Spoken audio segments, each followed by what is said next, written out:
All right, our ongoing series, America the Beautiful, celebrates 100 years of the National Park Service. Today, we take you to the Everglades.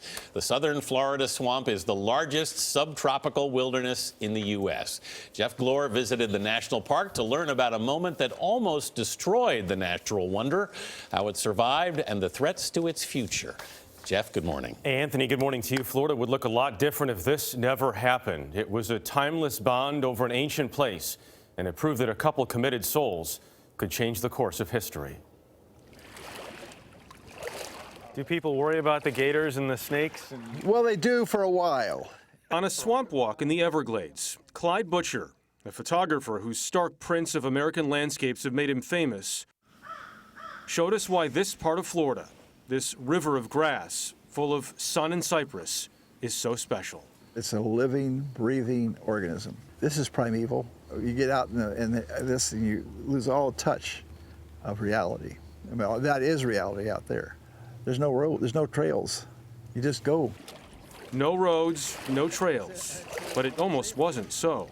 Conservationists feared that the jetport would become a huge commercial operation. In the mid-1960s, plans were aggressively underway to build the world's largest airport in South Central Florida, a complex that would have been 5 times as big as the airport in Miami. One runway was already built. It doesn't make any difference what kind of promise they've made. Until a bulldog named Joe Browder got involved. If they can just drag this thing out for a while, then eventually they'll get everything they want out there anyway.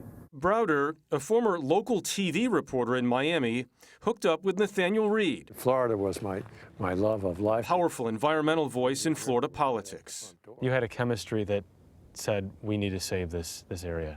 That is vital. This is the beginning of the end. If this goes forward, kiss the Keys goodbye, kiss Florida Bay goodbye. Kiss South Florida goodbye. Kiss South Florida goodbye. Browder talked about the challenges he and Reed faced during a 2008 interview. These were people without a lot of money who'd invested in a few hundred acres here or a few thousand acres there. Enormous visions of wealth pouring into their land if it could only be drained. Despite a murderous bounty being put on both of their heads, Browder and Reed took the fight all the way to the Oval Office. It was a time, Reed says, when politicians on both sides of the aisle were looking to earn their so-called green spurs, including President Richard Nixon. He canceled the massive jetport project. Its lone runway was limited to training flights. This September, nearly 50 years after the fight, Browder died after a sudden illness. Hi. Hi. Last month, we met up with his wife, Louise, her first trip back since her husband's passing. Her first time seeing Nathaniel Reed in years. What's it like for you to be here now, again? Oh, well, it's beautiful. I feel him everywhere. Everybody that I've talked to so far says if Joe Browder weren't around, South Florida would look completely different. It would. He understood the human ecosystem of coalition building the way he understood the ecosystem of Big Cypress and the Everglades. I mean, he understood the different roles everybody could play. If Nat and Joe hadn't been around, what would this... We'd probably be in Walmart right now.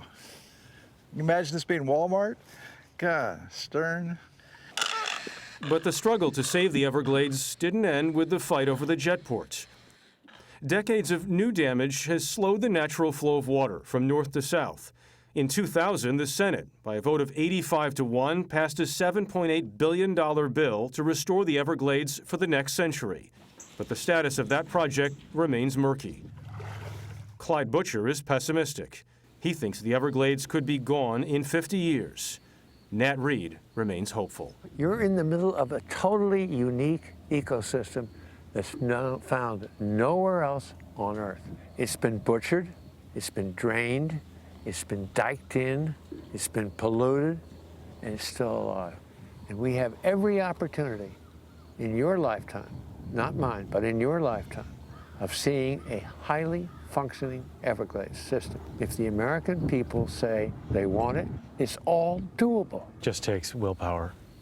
It takes willpower and commitment. Reversing the existing damage in the Everglades will take time and money. By one estimate, about $3 billion in at least 15 years. But this is such a massive project and such a massive area that all those numbers are difficult to come by. But if the money's been passed by the Florida Senate, how come it's not moving It forward? was, but as these projects with the Army Corps of Engineers change, the development changes in Florida, which means the water that flows down from Lake Okeechobee changes. All of it. Willpower. Willpower is a very good word. Yeah, that's That's what Matt Reed said. Yeah. It's So a national treasure. Jeff, thanks for that. Sure.